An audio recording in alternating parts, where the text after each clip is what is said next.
Why, hello. Welcome to GC's Book Club. If you are wondering, I know everything needs to be explained at least thrice these days. So if you didn't know from the thumbnail or the title of the video, now you can hear me saying that this is going to be a discussion of John Williams's Stoner. Welcome. I trust everybody read the book, correct? Did we all have a little gander? Did you read through the entire novel? Did you pick up on the themes? Get lost in the reverie of literature and all of that stuff? I actually do have a copy of this one, in case you were wondering. This one is, and look, before I get into it, look. I don't want to lose the actual page, but you know when the book, look, this is falling apart. Look at that. That's tragic. Pages falling out right near the end as well. It's almost actually symbolic of the novel. It's, and I'm not even taking the piss. When you consider what the motif is, it's actually quite poignant and poetical that the pages are starting to frail and wither and fall away from the book. As the I won't read the final sentence. Actually, I will read the final sentence. You're supposed to have read this. This is a book club. These are different rules. But yeah, the last line. The fingers loosened, and the book they held. I'll start that again. The fingers loosened, and the book they had held moved slowly, and then swiftly across the still body, and fell into the silence of the room.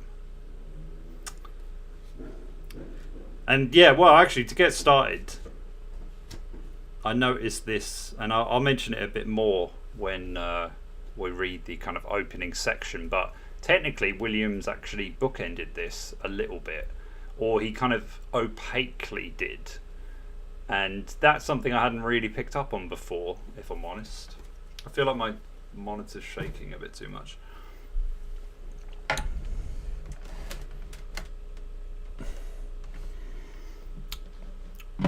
No, I mean,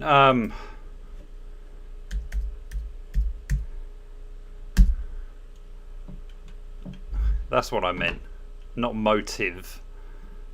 Motif. It's a different. It's a wanky word.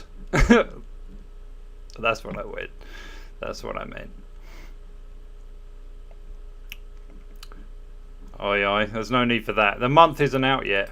Give it another week. The book's on its way. I mean, I don't know where it is. I'm sorry. I can't tell you. I wish I could. Thank you, Painbow. That's what I meant. And I mean, if you've read it, you kind of know what I'm talking about. But yeah, we'll get more into that when I actually read the beginning. But it was the first time I kind of realised, like, oh yeah, because the motif behind it, or at least one of them, is very much, I would say, like a parallel between the love story that is in the novel, in the traditional sense. Although I would still say that there are two versions of this. There's the one he has with his actual wife, which is a reserved, if not somewhat contemptuous type of love, or at least it grows into a mutual kind of understanding. and the love he actually gets through the affair he has with Catherine, which I actually think is like probably one of the most gorgeous and beautiful depictions of what a love affair in its fantasy is often portrayed as, if you know what I mean. I think it's so delicate, and you kind of you want that for him as well, because he's, you know, but again, that's like the glimpse into what his life could have been, in a sense. So there's an element of melancholy and saudade even, and there is another word. I'm probably not going to be able to think of it now. Bittersweetness, ennui. Actually, that's the word, ennui. And yeah, so you got those two as the kind of traditional types of love, and of course the one he has for his daughter. But then the major one, I would argue, is literature and the English in general, like language, and that's what that's his first love, and that's what he dedicates his whole life to, pretty much. From, you know, the age he goes to university, he never really leaves. And the way the novel begins is like speaking of an inscription on a manuscript about a very obscure and esoteric kind of text, to which he is immortalized, let's say. And then at the end of the piece, he's actually clutching onto the book that he got printed. So it's about like his dedication to this, and by extension, I would say that it's about the honor and integrity of not only being a teacher, but also to the job and profession that he dedicates his life to. And there is something about it that feels prescient as you read it. Like when he mentions his, I'll try and actually summarize a little bit, because I might be jumping back and forth. But yeah, I mean, the novel itself, it feels like a memory when you're reading it, and it's just highlighting the major points of his life, really. Like, you get his very humble and quite literally down to earth beginnings, where he's raised as a farm boy essentially, and he has no clue about education to a certain extent.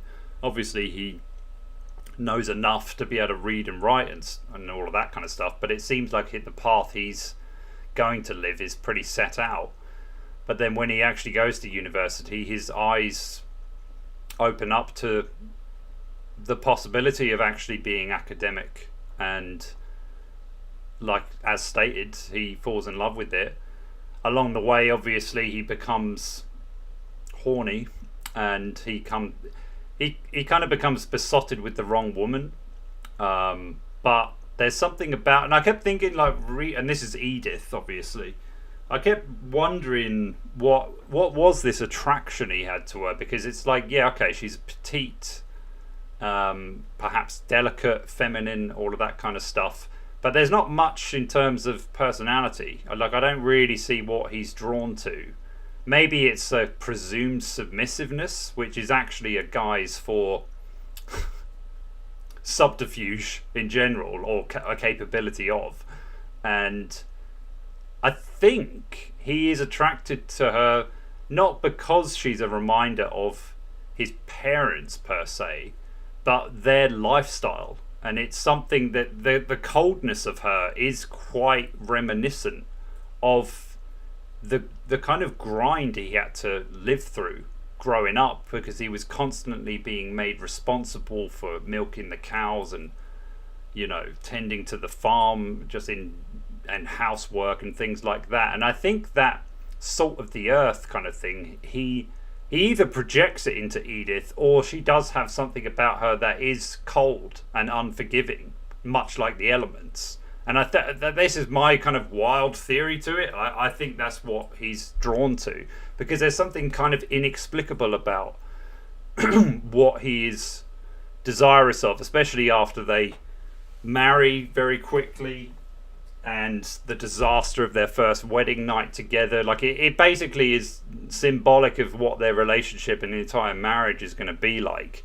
And when she decides, oh, I want a child, that's the only time in his life that she shows a passion towards him and a lust, and it's all for the gain of reproduction.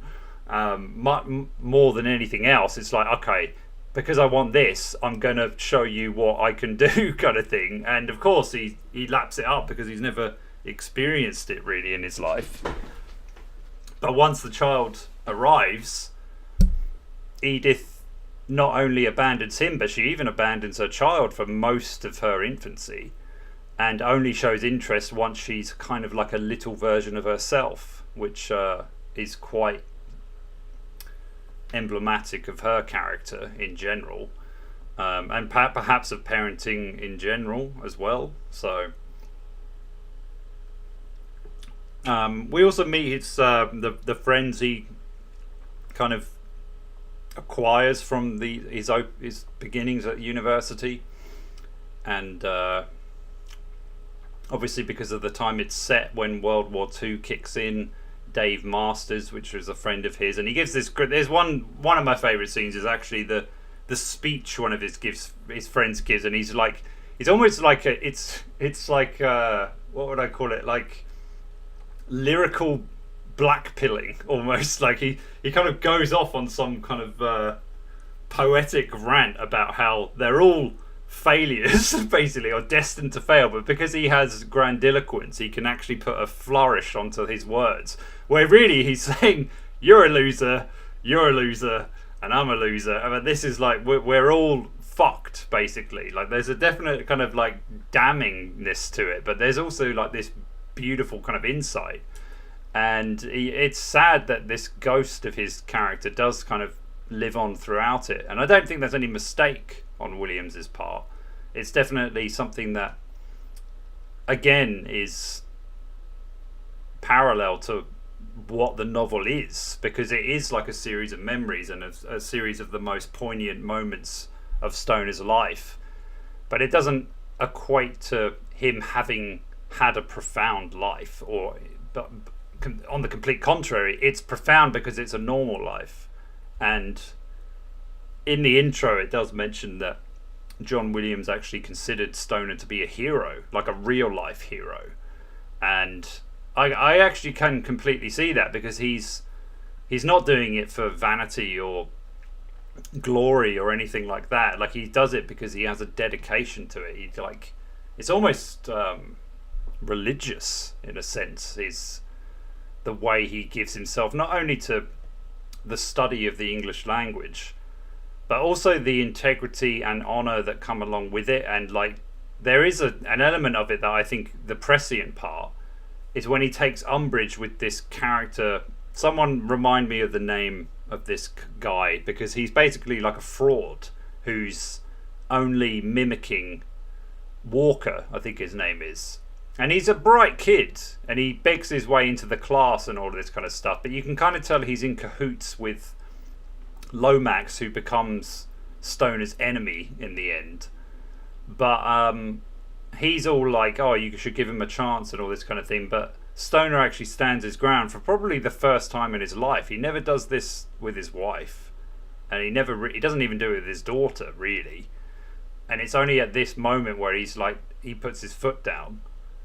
And it was bizarre to read for me, because I kept thinking, like, this is almost like a vision into the future of like what's going to happen to universities in general. Like it genuinely felt like that to me. Like it's going to lose its, I keep mentioning integrity, but it very much feels like, I suppose that you could also point it to being like losing the way of old, I suppose, and it's like that typical old man bitching kind of thing. But at the same time, as it says in the intro as well, it loses the art of exploring and how a piece of literature should be experienced, not, you know, dictated by scientific theory and thought. It should actually be something that's, in a sense, lived, be it precariously or not. And so, yeah, really, I mean, I was trying to quite often trying to think like what type of novel is this? I do think it's a roman à clef. I think it's probably the closest to John Williams's life as any other piece he wrote. There's something about it that feels too real. Like it's almost like it's an escape into reality, which is a really weird way to look at it, but it feels very it feels almost like an historical piece at times, because it feels genuine. Like I can feel how brittle the earth is at the beginning, and then and the clatter of people and the talk and all this kind of stuff at the university, and the love affair that he has with Catherine, and the tension he has with his wife, and the tender moments he has with his daughter. Like everything about it has got some sort of pocket of the human condition. It's a phenomenal piece. It really is. And it's almost easy to overlook. It's like it's ephemeral. It's life, really. I mean, to add to that, it is fucking depressing. Like there's a definite sadness throughout the whole piece, and like there's even moments of like brutal, like it's in these moments where he was talking about how he could see it in other people when life had got the better of them, basically, and like beaten all hope. And it's like it's always this withdrawn, and it's not even people who were at the war or anything. It's just what life does to certain people. And yet Stoner, even though he does age quite rapidly during one section, there's something about him that kind of keeps that flame going right up until the end, I would argue, or at least the final moments of his life are pretty quick, I would say. Like it's almost like he discovers that he's ill, and weeks after that he's gone. You know, it's a very sped up process, which does happen. I mean, I've heard this happen with a number of people I've known. Really, it's like 1 minute they're fine, and then they get diagnosed, and it's almost like that diagnosis in of itself is enough to accelerate the illness to the point where they're gone before you even hear about them getting diagnosed in the first place, which is somewhat terrifying, I suppose. But yeah, what else is there to really say about it? I mean, let's see what you guys thought. I mean, obviously I'm pretty in praise. I think there's something about the way he writes as well. It's like it's got a slight arrogance to it, because he's telling you quite often, though the way he does it has such a command, perhaps because he was a lecturer himself and taught at university, so there's an element of like you trust what he's telling you, and then when you actually get a demonstration of it and how the characters interact with one another, like I think he just knows people very well, because I can really picture pretty much all of the characters. I had a really good idea of the type of actors I'd want them to be, or like in real life who would play these people, and the ones I've met in my own life who remind me of these people. And yeah, and I suppose the biggest mystery in it is Stoner himself. Like he's a very intriguing individual, really, because I think he does have that stoic reserve which was embedded in him via his parents and father in particular, but also there's this remove from them, because he has this intellectual yearning to learn in general. It's like it glorifies learning, and as well as literature. And I love how he would describe, medieval texts and stuff, and he does it in this way that it's not too much to the point where it's like, a bit beyond the layman's understanding, but it also kind of reflects like this just all this is this little pocket of time, this nothingness, like it's 60 years and that's it, and it makes it feel so infinitesimal that it's almost like a speck of dust. And in a way, I think the way his life is remembered in it is kind of demonstrative of that. And yet there's something very profound in it at the same time. I mean, I remember, or I was reminded that I mentioned this novel when I was talking about books that incels should read. And by incels, I kind of just mean young, lost, disenfranchised men, and women, to be honest. And yeah, the main reason I would recommend this book, although I'd recommend it to anyone, but to anyone who has delusions of grandeur, I think it's a very grounding piece where it's like, just think of all the lives that have been lived already and succumb to your most likely, statistically extremely likely, empty little life, because that's what life is. And I just feel like it's almost like the philosophical tint I get from it is very much in this, like, everyone just has their own little existence, and whether it's remembered or not, in the long run, it's redundant, because no life is really remembered. Yeah, okay, you get your Shakespeare's and whatnot, but that won't last. It's nothing. To even, like, 500 years, or you go all the way back to like Sophocles or Aristotle, 2,000 years, it's not a lot. It's not a long time. And how are they really remembered anyway? Because it's only through, teachings or texts. It's like anything about the man or woman themselves is nothing but conjecture at best. It's like we wouldn't have a clue how to understand them if we were to meet these people, because of the time and era that they were in. Well, not to mention the fact that we wouldn't actually understand a fucking word they're saying. Anyway, I'm waffling. Last chapter was kind of a downer. Yeah. Did you not think the rest of it was kind of a downer as well? Like, I mean, quite a lot of it, to me, was pretty grim. Like, overall, like, he grows up on a desolate land destined to fail. That it's almost envisioning it. It's like, why are they trying to survive on this land? Like, it seems to be completely against them. So there's hardships through that itself, and I think what is beautiful is, like, you can see that his parents, like,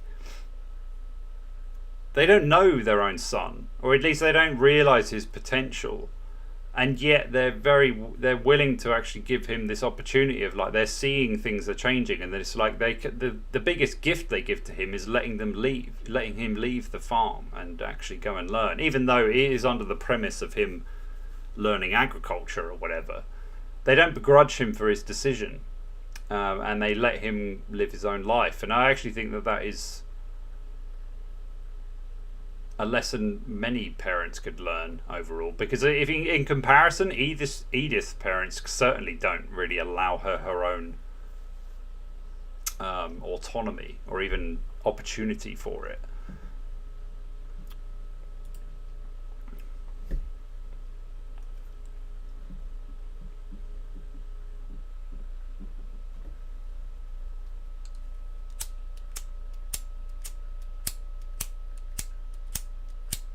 Although, on that note,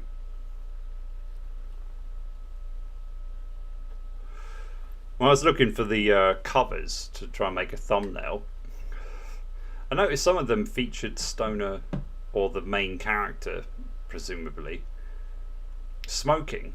And I was just like, he doesn't smoke. There's no mention of him smoking in the whole novel. Other people do, like Catherine, for instance, but yet it has pictures of someone puffing away, and I'm like, but Stoner doesn't do that. I mean, even his mate is mentioned to be smoking cigarettes, and it's like, am I missing something here? Like, why would you put that on the front of it? That's not who he is. Weird. But I guess it just looks cool, or whatever. Well, yeah, I mean, that's by extension, yeah, I would definitely agree. Edith is mentally ill. I mean, I think she's, able to function with it, but the way she acts in certain moments and how much of a pushover Stoner is turned into because of it is difficult to read, perhaps especially so as a guy. But it's a bit like I do question, like, why does he allow this? He's so passive throughout quite a lot of it, and I don't really know. Like, it's one of those things in it that it just seems to be that's what it is. Perhaps that's why she doesn't really give him shit when she knows he's having an affair or had an affair. She seems indifferent, almost like she's taken some sort of victory out of it. It's kind of weird because she's probably mentally ill. Yeah, I mean, she certainly is at certain moments. So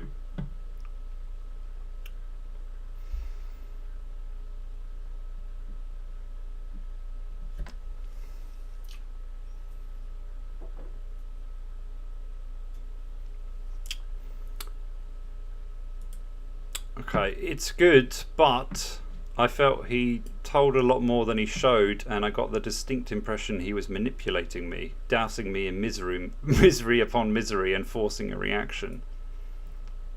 Yeah, and you loved it. What does that say about you? No, good point. I mean, but let's face it, I mean, literature or words in general is an act of manipulation. I do know what you mean in terms of, like, but again, like, to hark back as to the style of the novel, if you were to depict it as something, I mean, it's obviously literary and the degree of manipulation is there, but I think the nuance is also quite palpable within it. And I think as an enriched character, Stoner is a complicated individual, as are the other characters, but obviously with him as our protagonist, I still feel like there's something mysterious about him, despite how well he's described and what type of person he is.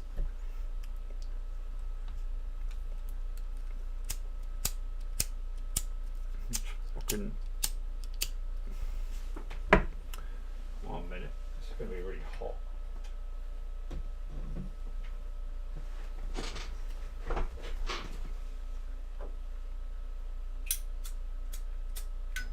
I knew there was nothing in there.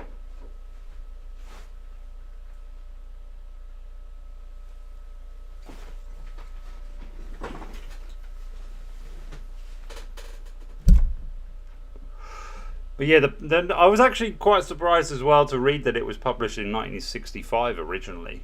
I actually thought it was... Actually, I can't remember if I thought it was older or if I thought it was newer. I think I thought it was a bit newer or more recent. But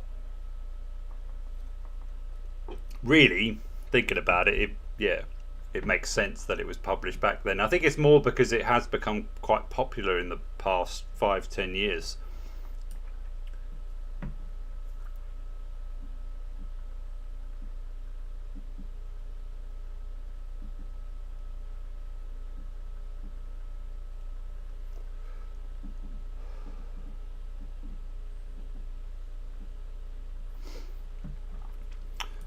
Because Lomax was a cripple himself, I would argue, and I did think it did slightly overlook that element because it insinuated that Stoner had a grudge against him or a prejudice because of his condition. Actually, and you remind me, that's also another part of it that I thought, that is, I think of what it's like nowadays. Everyone's playing the victim and wants to be special and excused and use their so-called disability as a fucking personality trait.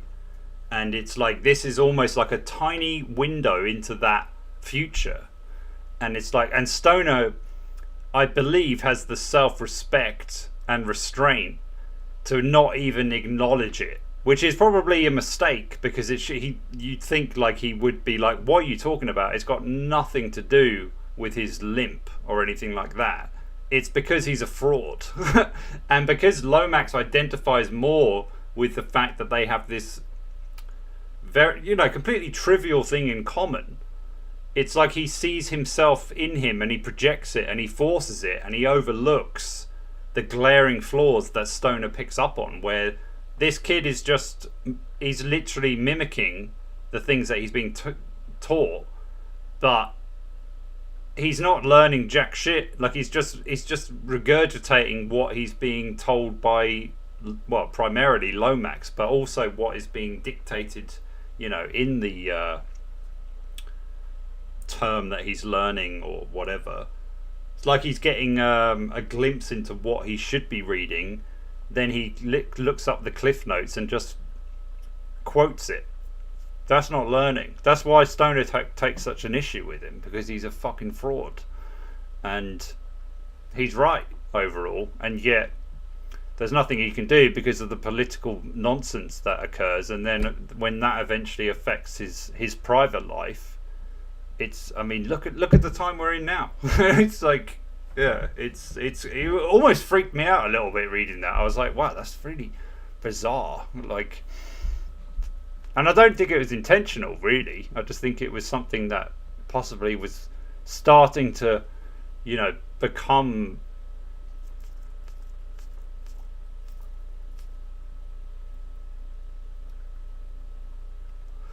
part of university in a sense. Or like there was a window to it, and Stoner was trying to say, like, we can't, we almost took an oath to say, like, we need to keep these kind of people out of here because they're going to destroy everything. Welcome to 2024, where 20-year-old children demand safe spaces and to disinvite people that they don't like to hear from because it might offend them. And things like that. Like that's exactly what it's kind of getting at, really. I mean, obviously that's the complete other extreme. Whereas, I think his name was Walker. Correct me if I'm wrong. I think he did have a passion for learning and whatnot, but it's almost like there's a enviable element to how he does it. It's like he wants to be seen as somebody, dynamic. But really he's not. So he and because of his envy, he would rather fake his way through everything and essentially be a fraud than he would to actually admit his what station he's really at and accept it. That's why Stone is a hero.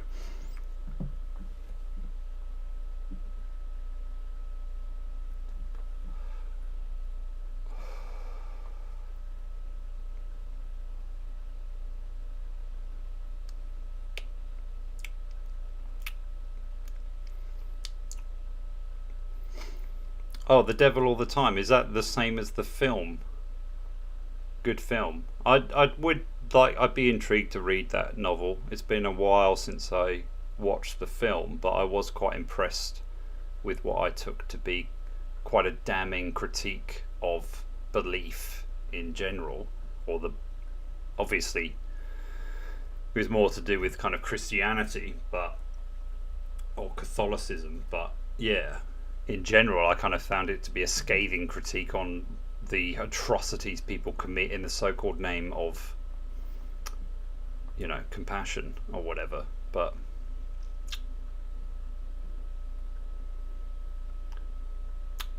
do we think he was a bit of a pussy for not fighting? Because I suppose it did take some courage for him not to do it, because he was kind of looked at, unfavourably for quite a while. People kind of disrespected his decision in that regard, but really we can all look back now in hindsight and go, yeah, of course you were right to not do that. It was totally stupid for people to just sign up. But I also found it interesting when it kind of happens again later on,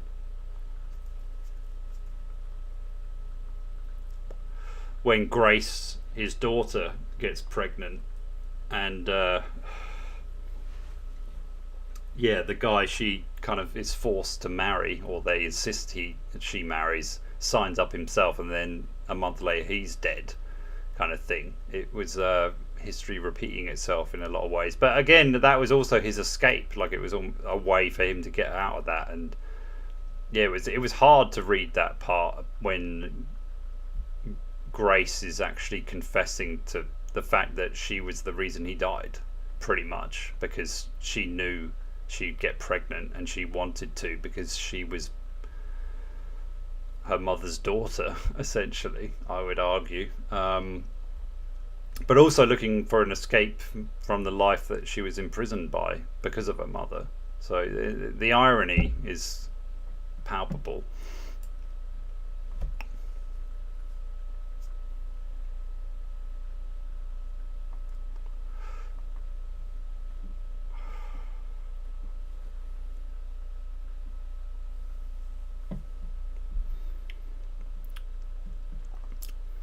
Yeah, perhaps as well, because I think even like my commentary on it is seeing it or commentating on it because of the times that we're in.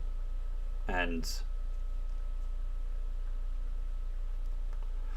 maybe in that particular time it would have made more of a thing of it if Stoner acknowledged, like, yeah, you have the same affliction as this young gentleman, but that has nothing to do with it. Would have maybe sounded like a compensation that was unnecessary. So he didn't even, like, grant it even worthy of mentioning, and yet, in a lot of ways it kind of backfired on him, I suppose, in the long run. But I quite liked the way he kind of became indifferent to it himself. It was almost amusing by the end, because it was like, what's wrong with this guy? Like, he's just...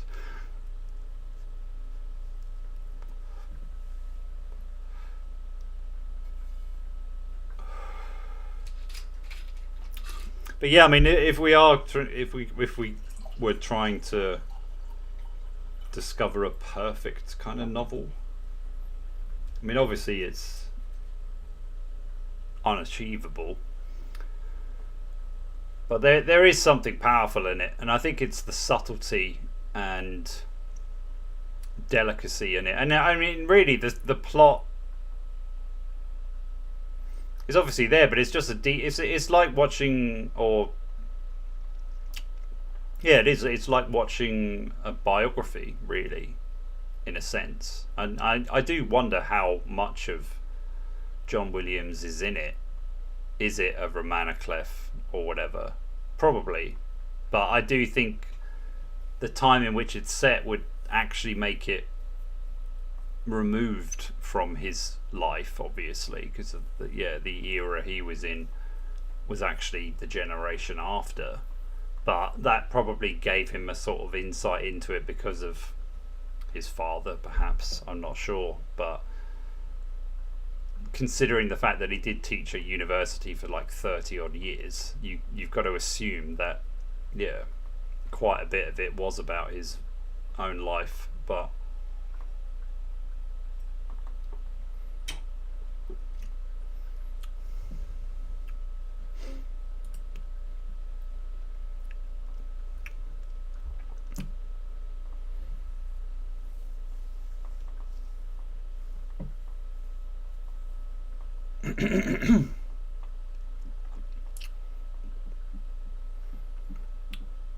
well, I'll get onto because I don't really want to read too much of it, if I'm honest.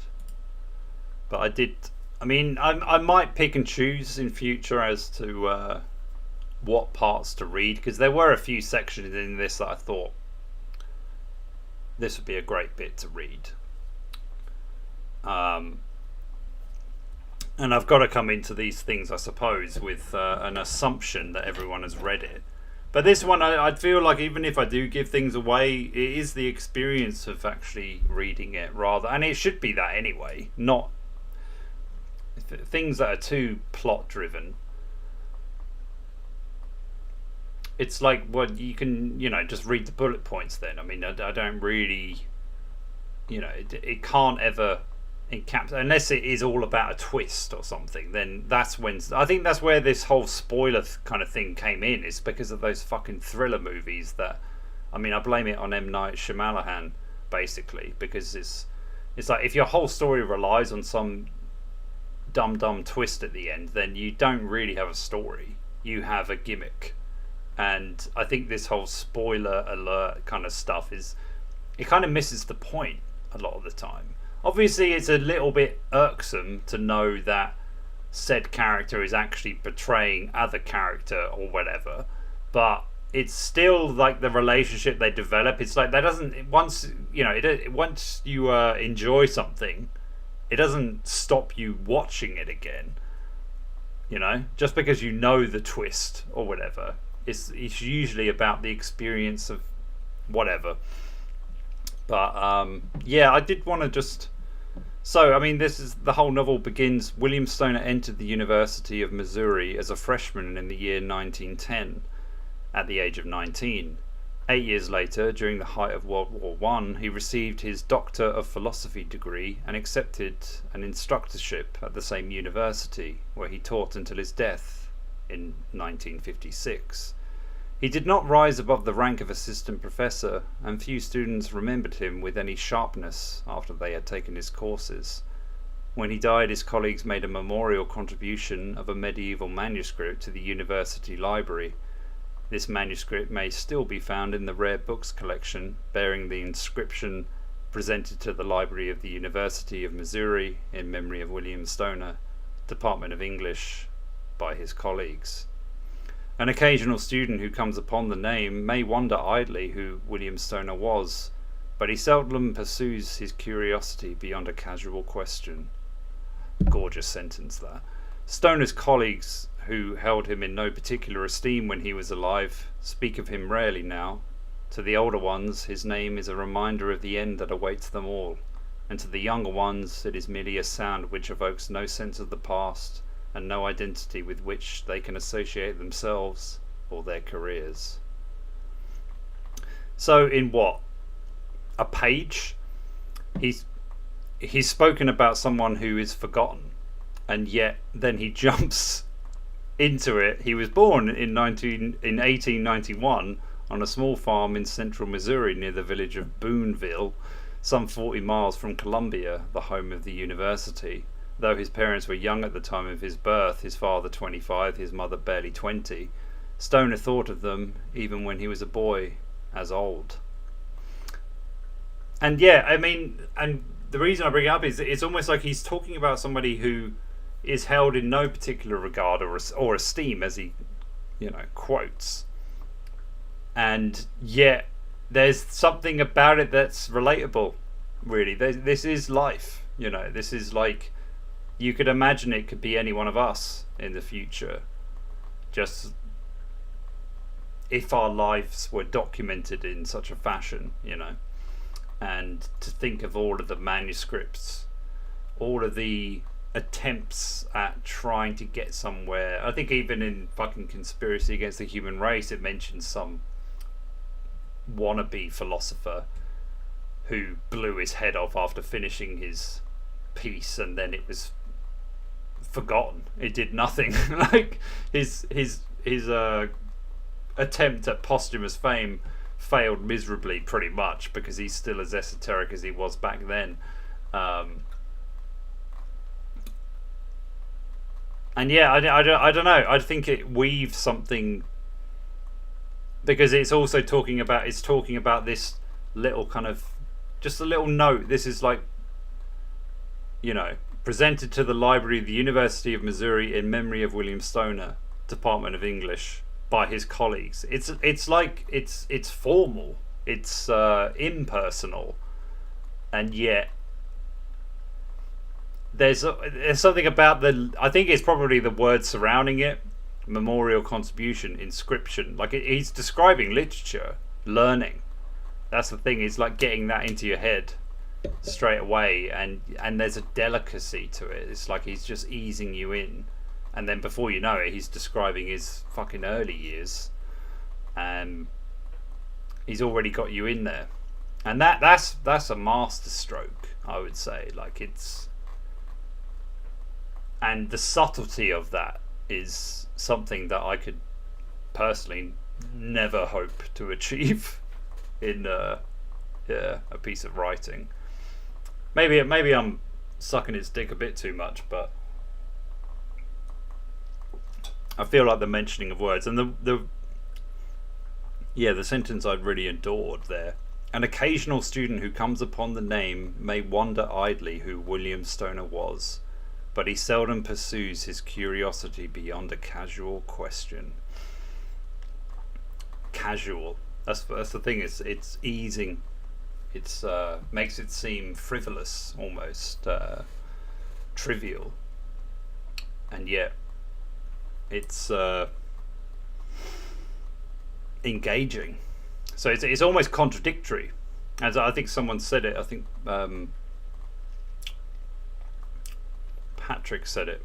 It's like it's a book about academics, really, or an academic, and yet he knows how to tell a story. And that is probably seldom found, really. It's like the old adage says, those who can't do, teach, kind of thing. Whereas this is actually an example of, or the exception that proves the rule, kind of thing.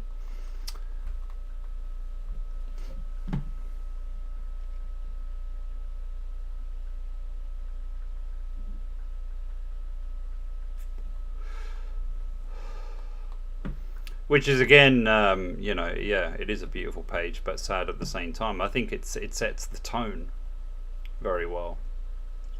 I mean, in essence, I mean, and I mention this often because, the beginning of a novel should pretty much sum up everything that's going to be within it, and that probably sounds ridiculous, but it is about tone, and it is about what world you're entering. And pretty much everything here is there. Like there is this,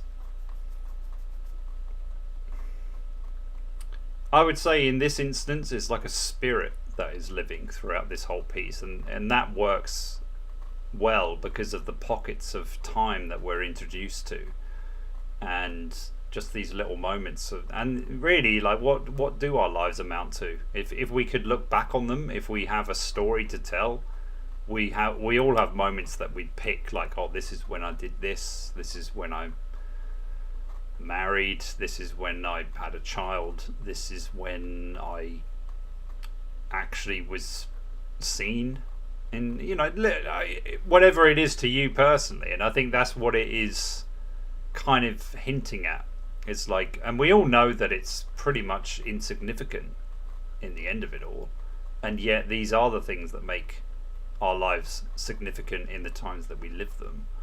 So, and there is a sadness to that, and I think probably the glory of this piece is that it's not really just about Stoner. It's about the human experience, or even condition, which is a very bold claim, because to describe the human condition, at least in the time that it was written, I mean, maybe this doesn't change, and that's the true sad thing. It's still true for all of us, regardless of what era we live in. It so far, I mean, maybe it's, if we become bionic, then maybe things would change. But I still think that part of consciousness, which is of a spirit, I would say, because there's something ghostly about it. I would argue, like this whole our understanding of ourselves through past experiences and the way we learn things, and the fact that our memories rewrite themselves and our egos fill in the cracks, and we don't remember things accurately at all, is very indicative and confessional of a species that relies on storytelling, which is why I'm drawn to these types of things, for sure. And I feel that when I read this book, I can definitely sense it's, and the fact that it mentions things from fucking 1210 and things like that, where it's like trying to understand what they were trying to get at and how language changes throughout the times, and therefore the psychology of the people changes, and of course technology comes within that as well, and like how things change environmentally, sociologically, psychologically. You know, it's all of it. It's overwhelming, really. But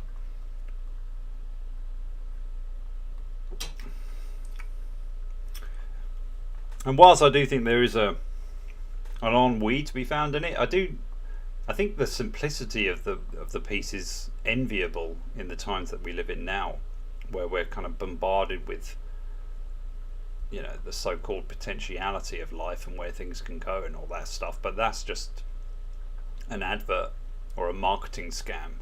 It's like, it's not really that at all. It's just media brainwashing. Really, I mean, it's like what people used to do in the past. Whenever I think of my grandparents, for instance, I just kind of remember them sitting in silence.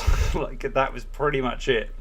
I don't really remember much else. Like, it was, they grind through the week, presumably, and then when it got to like a Sunday, the day of rest, as it was known, it was more about just sitting and being comfortable with the being that you are. And that's weird to us, I think, now.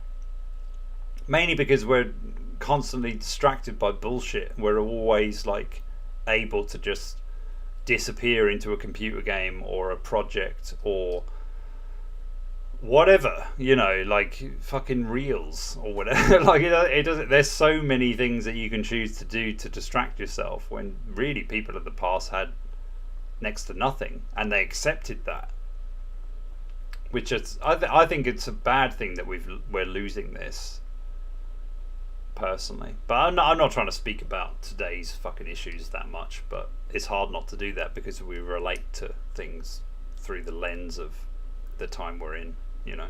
But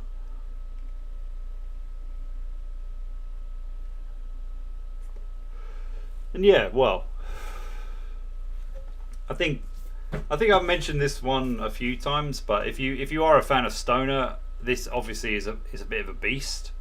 But I think you would like William Somerset Maugham, and Of Human Bondage is probably 4 times the size, roughly, but it's a beautiful piece, and it does quite. It's actually about a guy with a club foot, funnily enough. So yeah, it's a guy who's disabled, but this describes him pretty much from his birth up until a certain point in his life. I won't give away when, but it's similar in the fact that it's just kind of describing, you know, someone from birth, from their early years, from the experience they have with the carers that he has, and when he starts to grow, what potentially shows the troubles and turmoils of like trying to make it in the world and get by and love and all of that kind of stuff. It's yeah, a piece to get lost in, really. And I kind of wish I had more to recommend on this front, I suppose. I mean, I know there are a number of them out there, but yeah, this is probably the closest one I could describe. I mean, the other one probably would be The Silent Cry, and not because the plot's similar, more because of how the language works, actually. And that could be down to a translation thing, because that's a Japanese novel. But yeah, so that's the one that kind of springs to mind when I read this. Although I would actually say that in terms of like plotting and whatnot, The Silent Cry is superior. But in total, it also gives a kind of historical view, but it kind of manages to do that paralleling the time that you're in presently. It's very, very good. But it's one of those pieces where you're just kind of, as somebody who writes, like, you're kind of like looking at it going, fuck you. Like, it's too good. Like and that's probably why like most people haven't heard of it. It is too good. Like, it's like you look at it and from the perspective of someone who's only been writing for a few years, I would say they look at it and go, yeah, you can't write shit like this unless you've had years, if not decades, of experience. And with that knowledge alone, it can be dismissible because of it's intimidating, I suppose. But yeah, well worth the reads for sure.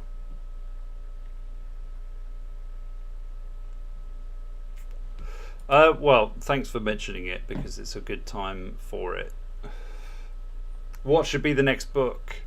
I've read most of The Fall, or half of it. I mean, I'd be willing to look at it, I suppose. I'm not that enthused, in all honesty, mainly because I don't think it's that good. I could be pleasantly surprised if I start reading it again, and I don't want to shit on your idea because maybe we could enjoy, looking into it, but I don't know. I'll put it to the floor. Is that something people want to read next? Because I don't really actually have anything in mind. I mean, I've mentioned it before, like I was kind of trying to look into the, to advantage myself or give me some sort of gain.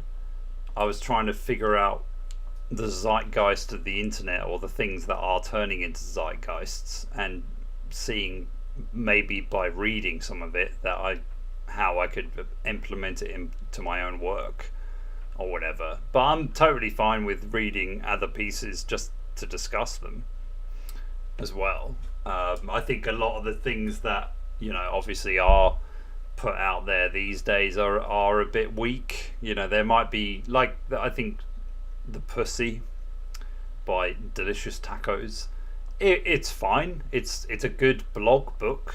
It's good for that, but there's nothing beyond it. Like, it's a guy who wants to be known as Bukowski, basically, who isn't as good as Bukowski, and that's about it. And maybe there is a few things. Maybe like I can say that it's enjoyable and it's the honesty of it and all of that is great. But I mean, the guy calls himself Delicious Tacos, so it's like I don't know how far else to push that kind of thing. You thought, oh, okay, this is a statement. It's a good thing you're using your girlfriend's account. You thought The Fall was better than The Stranger. Are you out of your fucking mind? What are you talking about? It doesn't come anywhere near. That is the. Okay.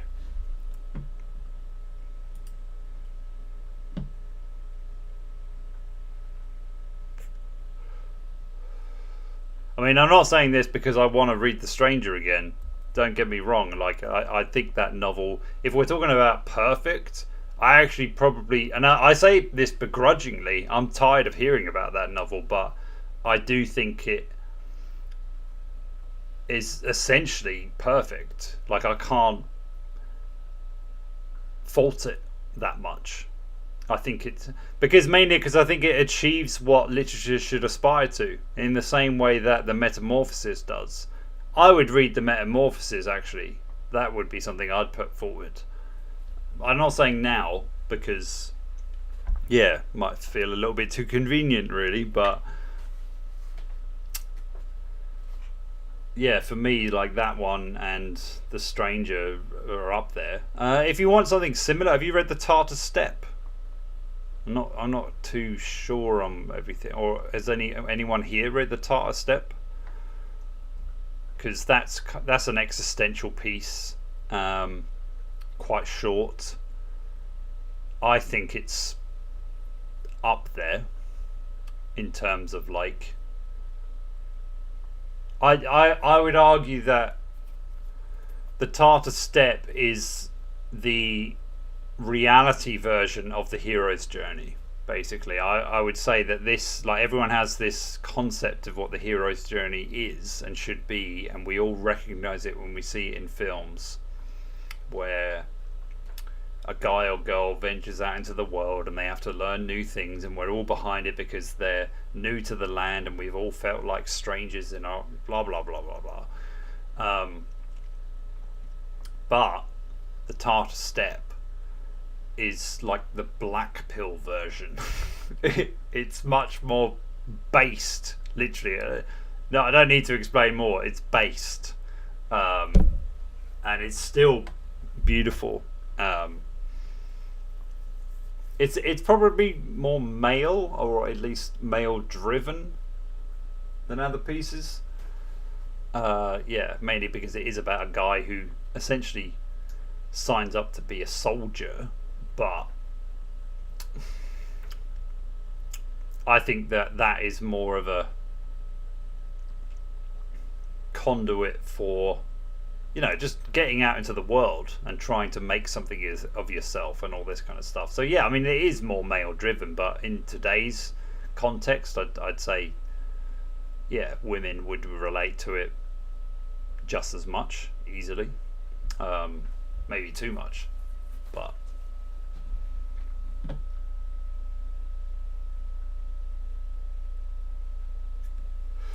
lol. Do I detect a little hawk? A little hawkie snuck into the stream. Gives himself away in the first 5 fucking minutes.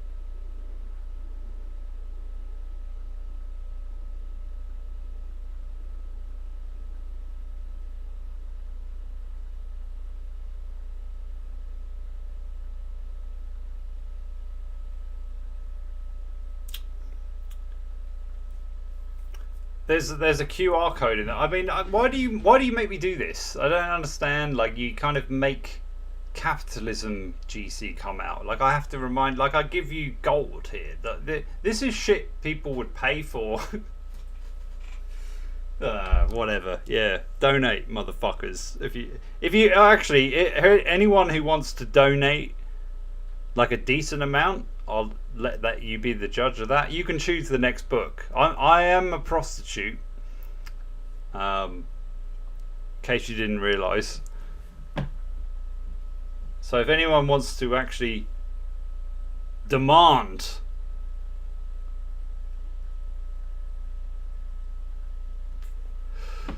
well, it's funny you mention dry books, because I've tried to read that novel 3 times and I can't. And I've got it somewhere. Might even have the last page I stopped.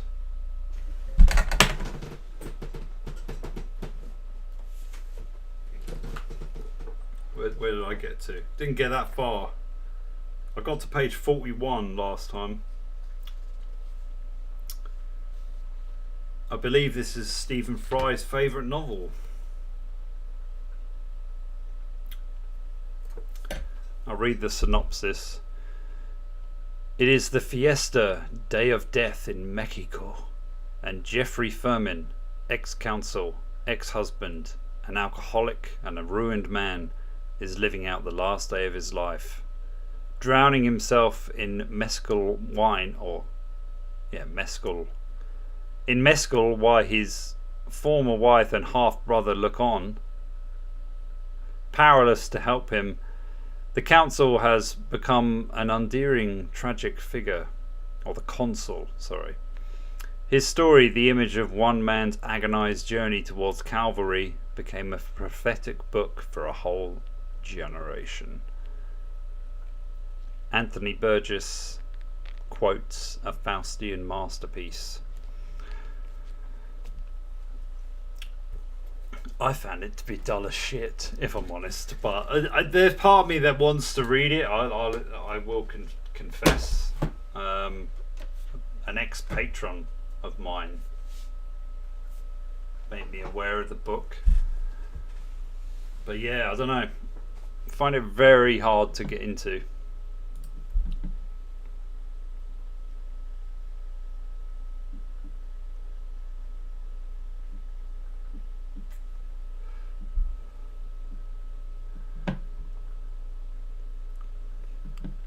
True, yeah. I mean, I think I did get further. I could be coping, but I'm sure I did. Maybe that. I mean, it took me quite a while to read 1984 because it's fucking boring the first time you try and read it. I'm gonna say it. It's fucking boring. It's only when you get used to the world that it depicts that you start to flow with it a bit. How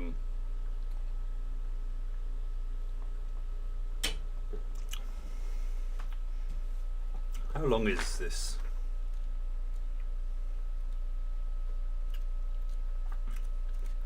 Even the print. It's very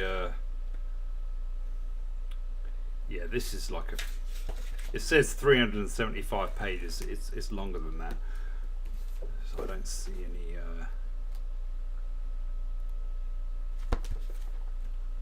yeah, the font's slightly smaller. That's probably a 400 in normal kind of typeface. I don't know, it's one of those novels that's got Spanish in it as well. Like, come on, man. Don't take the piss. I mean, that's fine. I can pick up on a bit of that. Fine, whatever. But I'm not fluent, so fuck off. I'm going to reject that suggestion unless you pay big bucks. And this, I didn't say it was. I didn't say it was based on past donations.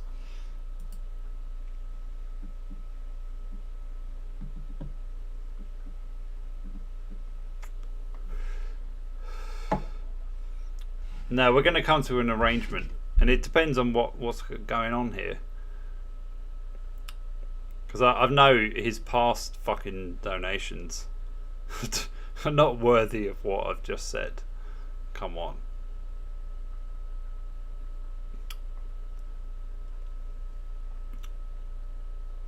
Yeah, he's a funny fucker.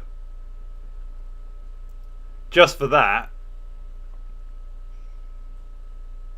you need to donate 49 more times before I'm going to listen to your suggestion, motherfucker.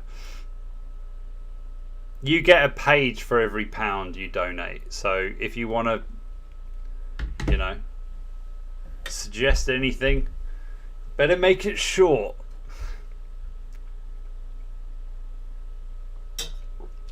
Alright, I've got one actually. I watched a video by Super Eye Patch Wolf called Social Anxiety Horror, one of his more recent ones.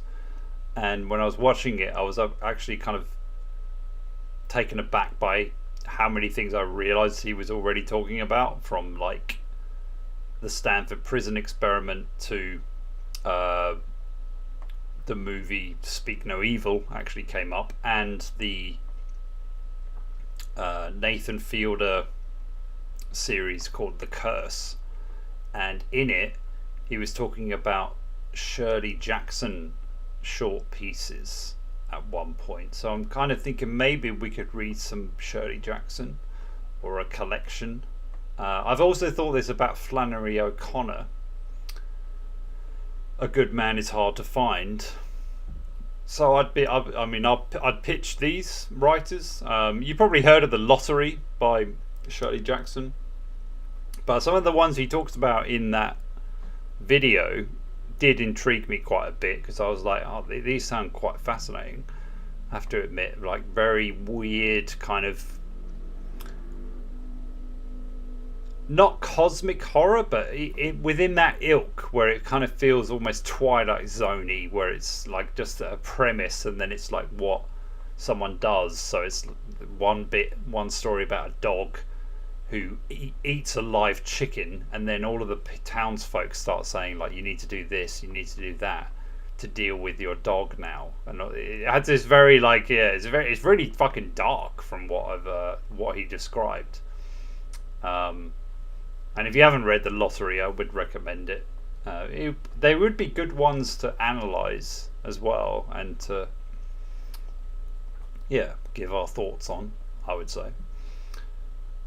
So I could pitch that forward. I was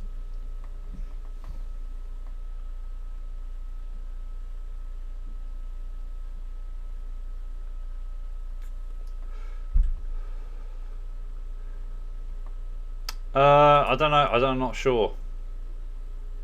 Speak now, or forever hold your peace of shit.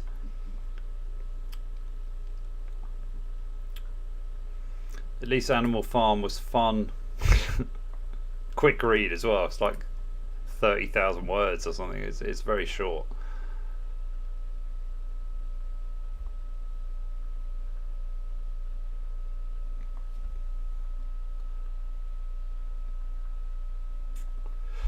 What happened to it? I've already read it. It's here.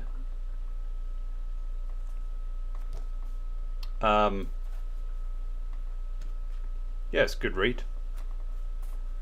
Not sure it's worthy of the book club. I mean, what I'd like to do is we all come to an arrangement that we actually all want. I mean, Devil All the Time, is this? Let me have a look.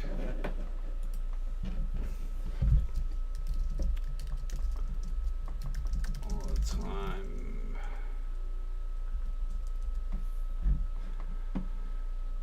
Devil All the Time. It's quite how published 2011. Give me the page number, motherfucker.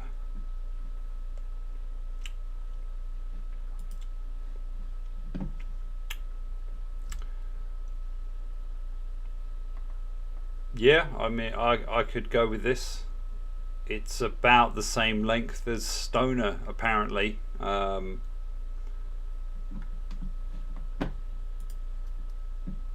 I mean, the reason I'm like questioning that is it really comes down to like, yeah, the font and the size of the font, the spaces between the lines and all of that kind of stuff. I mean, really, I think they should give you word count. I could judge it then, but yeah, I can't do it with page number. It says it's 261 pages in hardcover, so yeah, I could see in paperback it's a bit longer. Pretty well rated, 4 stars, 4.13 on Goodreads with 36,000 ratings. That's quite respectable. The Goodreads Choice Award, well, that must mean it's good, but it is labelled as a horror in this, which is all right.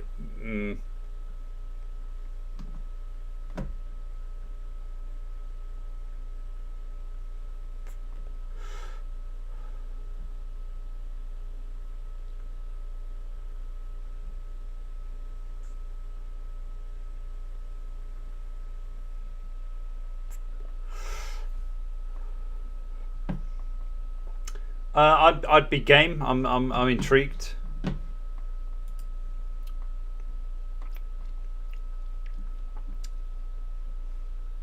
Just throwing it out. I mean, I'm up to suggestions. I'm gonna say no to Under the Volcano, and that's for you more than it is me. I mean, I could read it, but Yeah.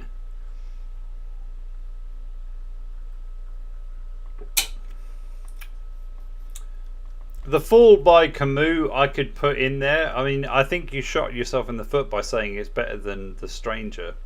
That doesn't make me think, oh, I want to read that. That makes me think you're talking out of your ass. So, yeah, I'll put that there. What would I suggest?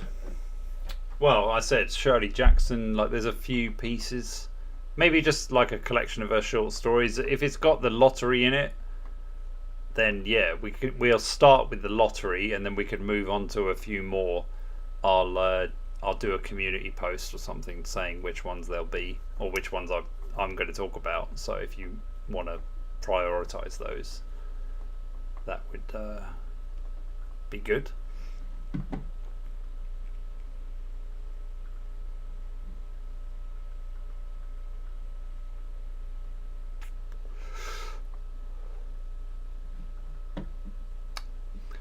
Well then, okay, you'll just watch the film. The guy who just criticised me for having no attention span. Okay, I mean the film is good. I would say that I'm intrigued to read it because I actually thought the film was pretty fucking enjoyable, and it's not a. I mean, it's got a. It isn't a western, but for some reason, like I've watched Godless the series recently. And that was pretty good until the end. But not that the end was that bad. It was just, not very well executed, I didn't think. But yeah, not a bad series.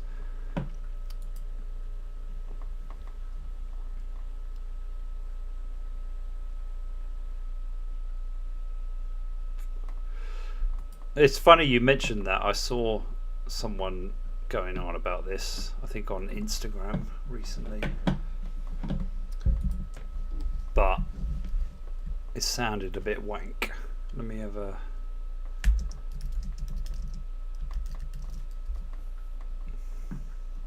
good title though, I'd say that much.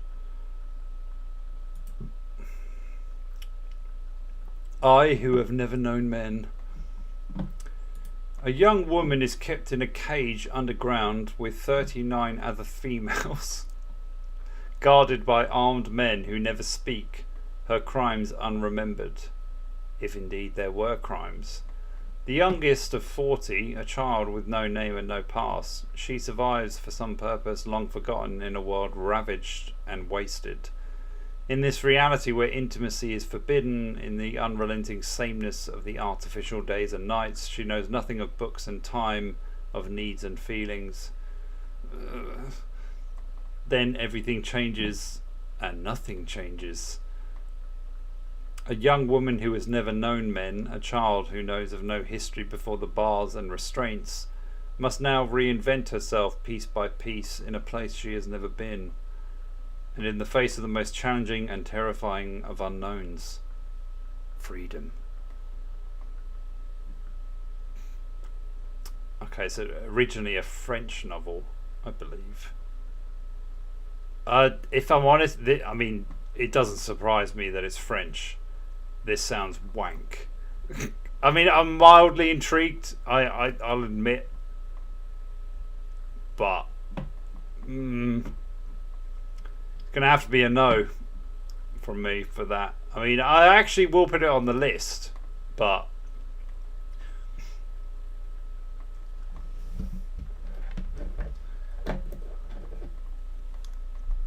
yeah, I don't know. I think it sounds a bit.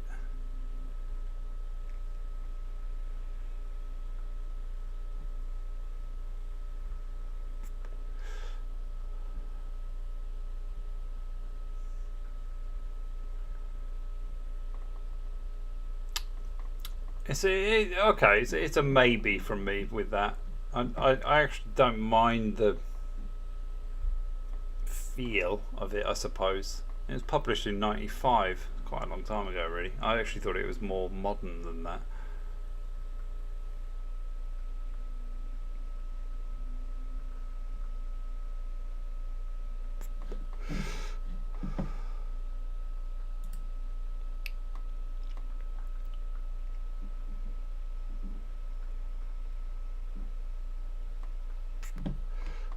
Throw some more at me. I mean, at the moment for me, I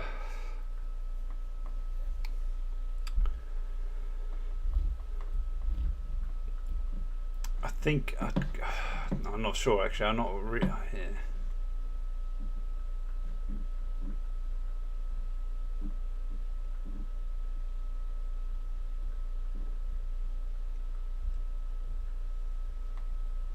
Actually, yeah, I'd say okay. We can give it a go. It's 200 odd pages. Easy to get through in a week or two. I mean, a week really, but I'm not that intrigued. But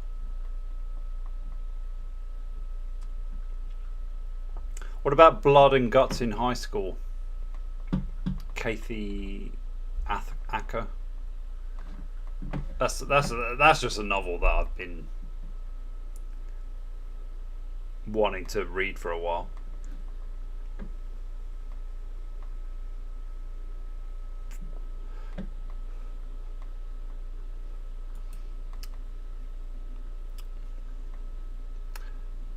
I think you're on the wrong stream.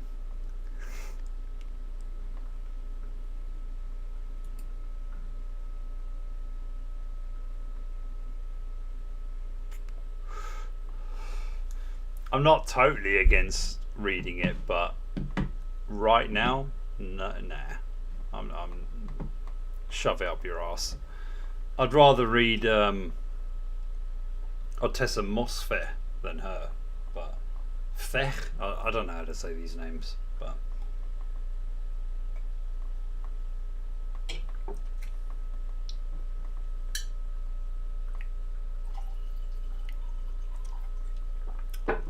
throw some more. It is a bestseller. Exactly. That's why I'm not bothered.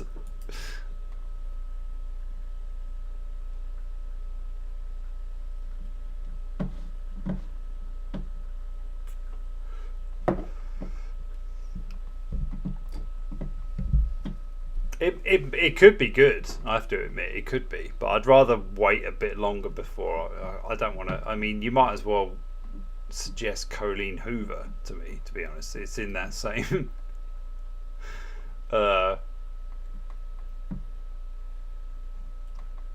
ilk.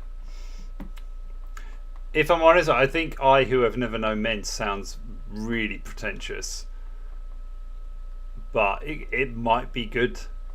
Yeah, I mean, the French have that skill of just sounding pretentious, whatever they do. But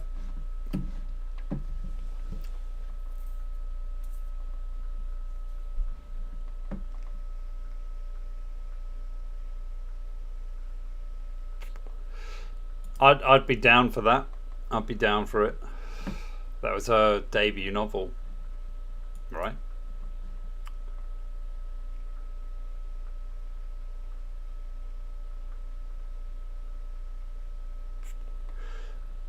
I mean, I don't know whether you're taking the piss, but yeah, A Little Life is something. I'd check that out as well. I'd vote for Eileen. A Little Life. Let me just check because I'm not sure. I don't want to dedicate too much of my time to it. Let's see how little that life really is.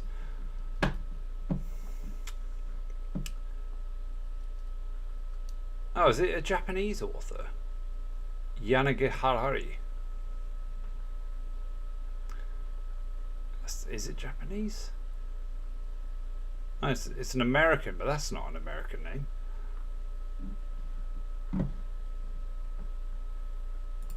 This is not about.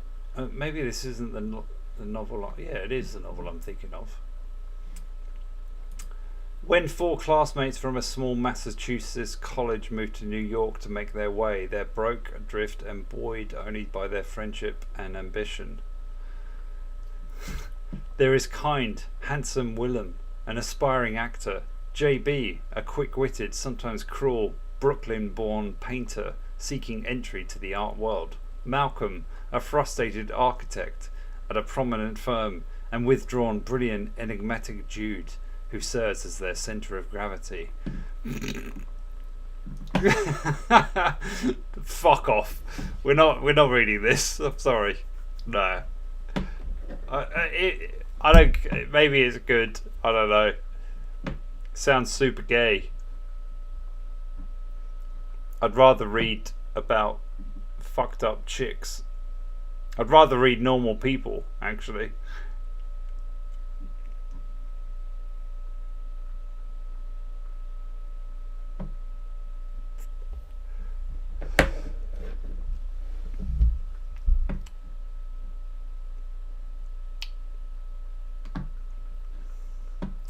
No, that's not winning the vote. What was I going to bring up?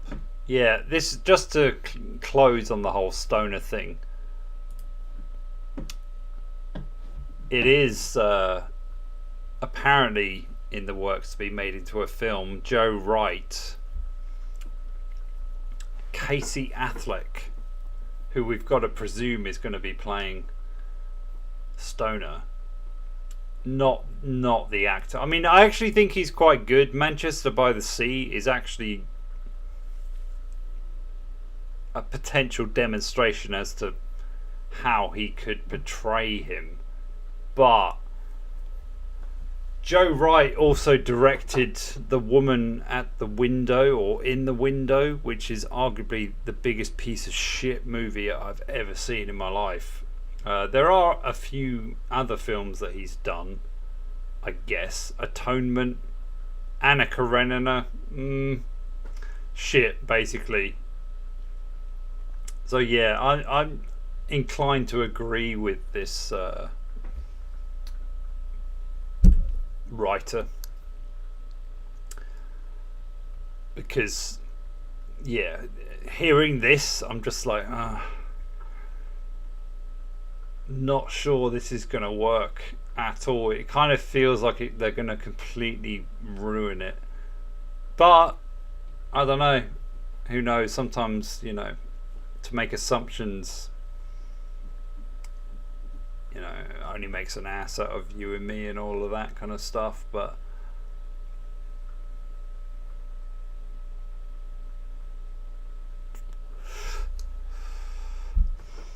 I'm not really sure it would work as a film, really. It could do, but I mean, the fact that it is a fucking novel that is in celebration of novels or literature itself, it's a, yeah, you're never going to capture that in movie format. I'll say it now.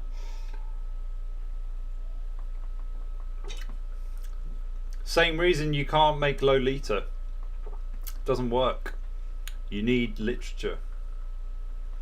Because the only way to actually accept who Humbert Humbert is because you don't really see how he sees the world. If you do see it, then it's a fucking horror, and it's disgusting. And yeah, too much. Maybe if we lived in a different world, it could be done, but nah. Not in our life.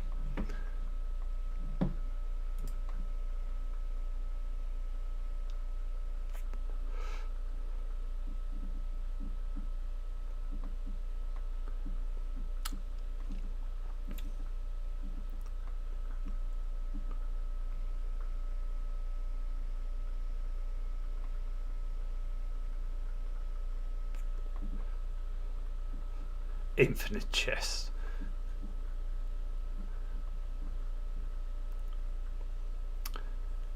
Well, it looks like you're going to have to let me decide, because you're just throwing fucking random, like there's no context going on here.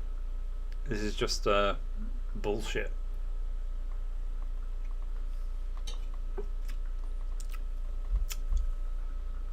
I'll give you a couple of minutes, and then I'll make the decision. All right. Because I'm getting tired. It's Been a long old day. And I mean, it is hard to follow up Stoner, I have to admit. I mean, in some ways, I would actually think that it would make sense to go for something more genre specific, because it's like there's no, you know, we don't want to go down this rabbit hole, really. Not now. It's not the right time to do it. Well, it would be never ending. So.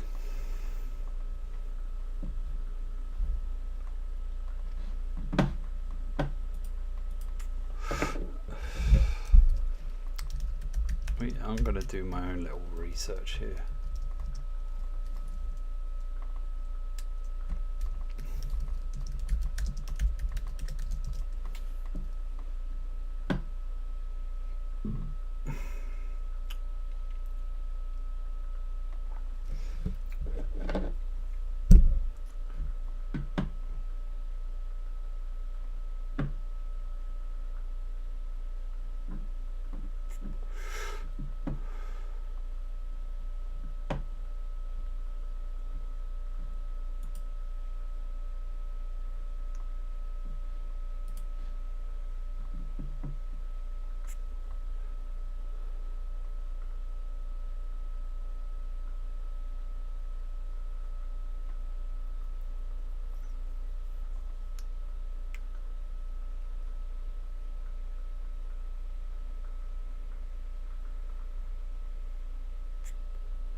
I mean, I would recommend the book, but yeah, I mean, too soon. Mainly because, yeah, if you read The Tunnel, then the boredom is a great accompanying piece, for sure. It's about a guy who's a painter who gets obsessed with a young girl, and yeah, it's very similar. But for that reason, I would say no, we shouldn't read that. Not yet. I think out of respect to it as its own piece as well, let's leave that alone for a little while. But yeah, I certainly still recommend it. Heart of Darkness, you can stick into culo, because that's not an enjoyable read. That is fucking boring. Alright, you're coming at me with all sorts of fucking bullshit here. We're gonna read Eileen. I'm gonna go with that. Mainly because I have read Ortessa Mosfet. She is pretty popular these days. I have also read My Year of Rest and Relaxation. I quite enjoyed it. I didn't think it was that great, but it was decent. Eileen sounds a bit more transgressive from what I've heard, a bit more intriguing. I think that was made into a film as well. So this is like I think this is a good balance. You know, we can get an insight into what the Muggles are reading at the same time of potentially reading something that we will enjoy. I'd say that lightly. I don't know whether that's the case. But it was also her debut novel. There is a bit of trivia I know about this piece as well, because apparently she read some write a novel in 30 days book and then came out with this, and it was used in its marketing and all of that bullshit. So yeah, why not? Let's give this a go. Don't watch the film to compensate. We're going to actually just read the fucking book. Let me say this. The covers aren't great, you have to admit.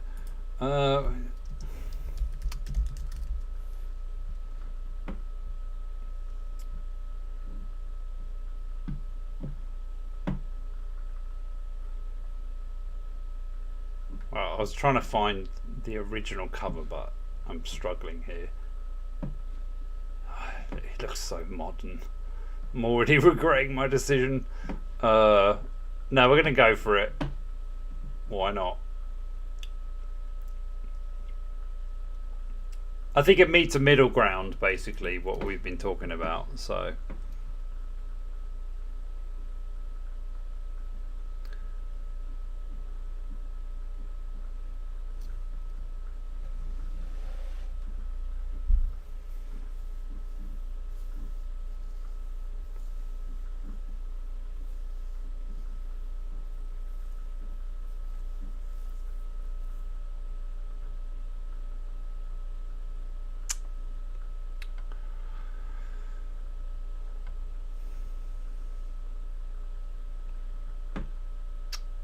Yeah, it'll be in 2 weeks.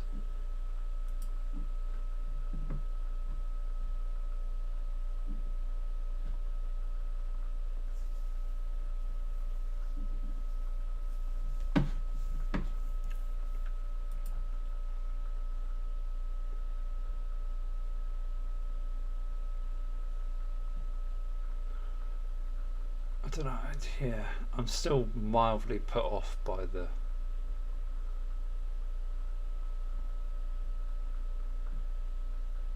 media, or even the book cover. Is this the original book cover? It looks so cheap. I can't believe this is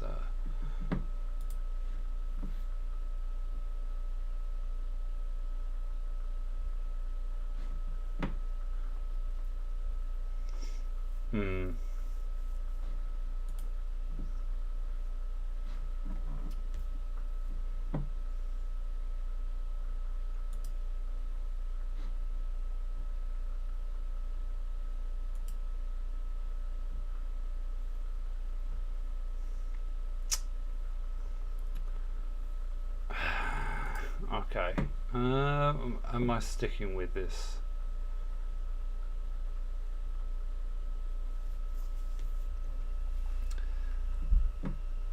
I mean, the premise is actually pretty different from what I imagined it would be.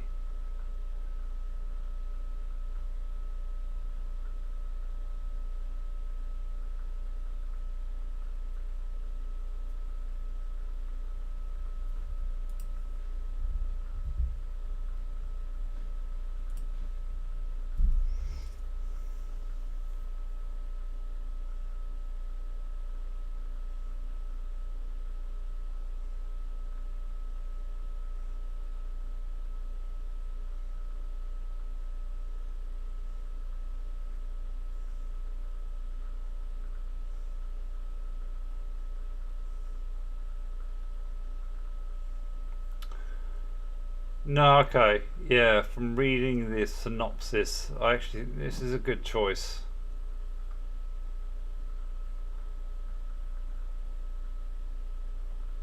It's funny, actually, this review I'm reading mentions Sylvia Plath, and I thought the same when I was reading My Year of Rest and Relaxation, so I'm intrigued. It does sound a little trashy potentially, but I think it does tick the boxes from what we've been talking about. So yeah, I really don't like the fucking covers though, so it's making me reluctant, but that's a stupid thing to make me stop the whole thing. So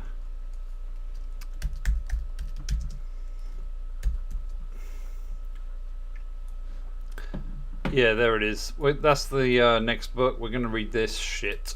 Don't watch the film, please. We're going to... In fact, don't look up anything about it. Just let's all dive in without any knowledge of what it's going to be about. Yeah. I believe it will... Is this the first female writer? This is such trivia. Like, why is this a thing? Like, who gives a fuck?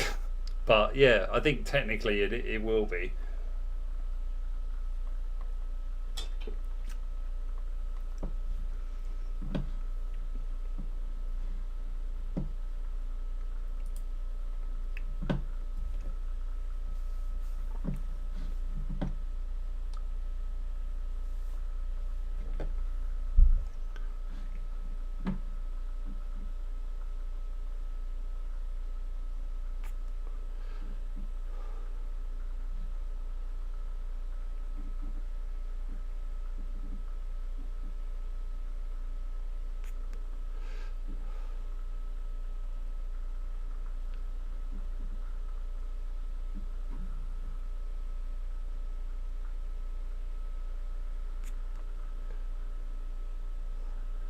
And well, that's it for me. You're all off on your own tangents, so it's been fun. Stoner is like, yeah, if even if like I've spoiled the fuck out of it or whatever, it's a novel that everyone should read. Really, I mean, it's one of those. It's got to be in there. I would have kind of loved it if someone came in and said this novel sucks or whatever, just out of just to play devil's advocate or whatever. I think it's difficult to pick what to follow it up with, and I could suggest some things that I've read before, but I just that's the reason I reject Heart of Darkness. It's just like no. After this one, I'm not. I think it's actually good to read something more contemporary, although that's a very rare thing for me to say. But yeah, I mean, she's a writer who's doing pretty well. I thought her style in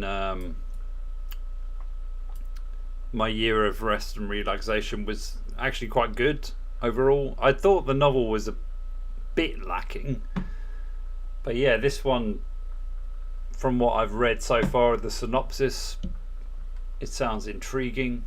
It's definitely more in the realm of transgressive fiction. So yeah, let's throw this one in there.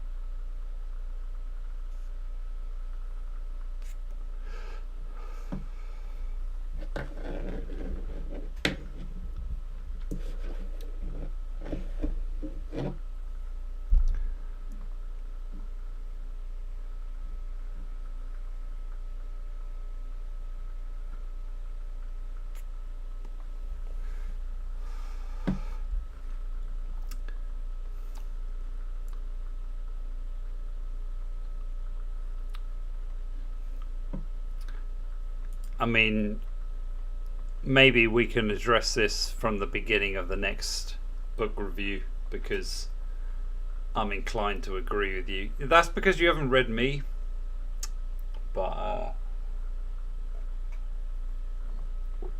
yeah, I know what you mean. I know what you mean. But yeah, this will be an easier one to get into anyway, so we can pick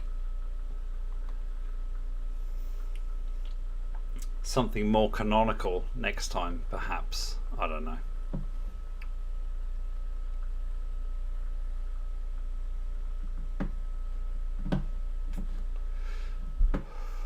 But yeah, well, whatever.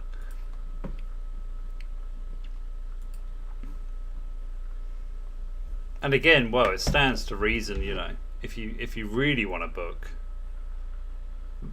then there is a way to do it.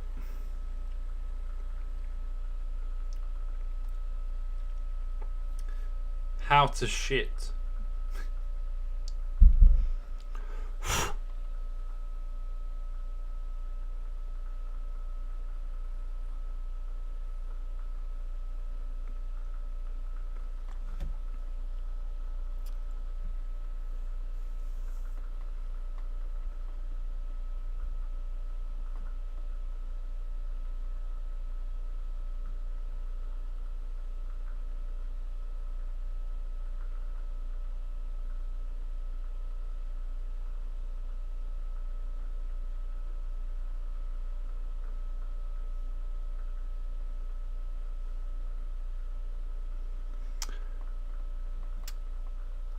This actually, I mean, I won't say much about it, but it's intriguing.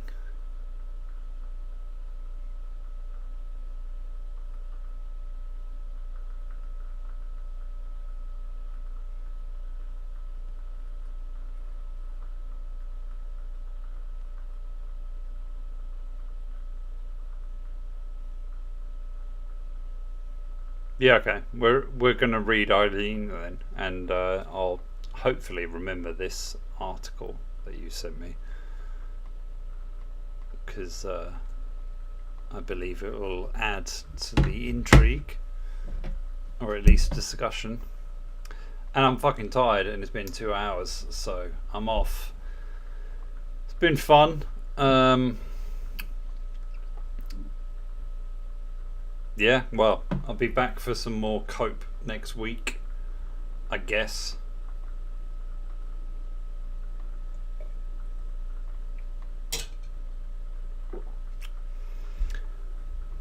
Yeah, I'll see you then.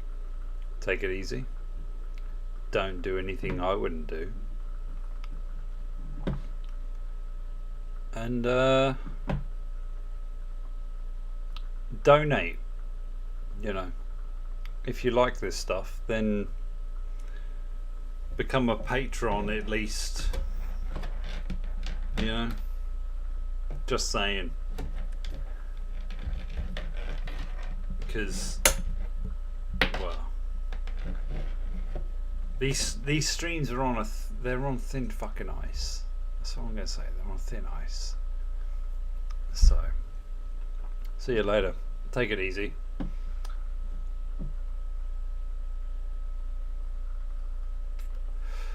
Until next time.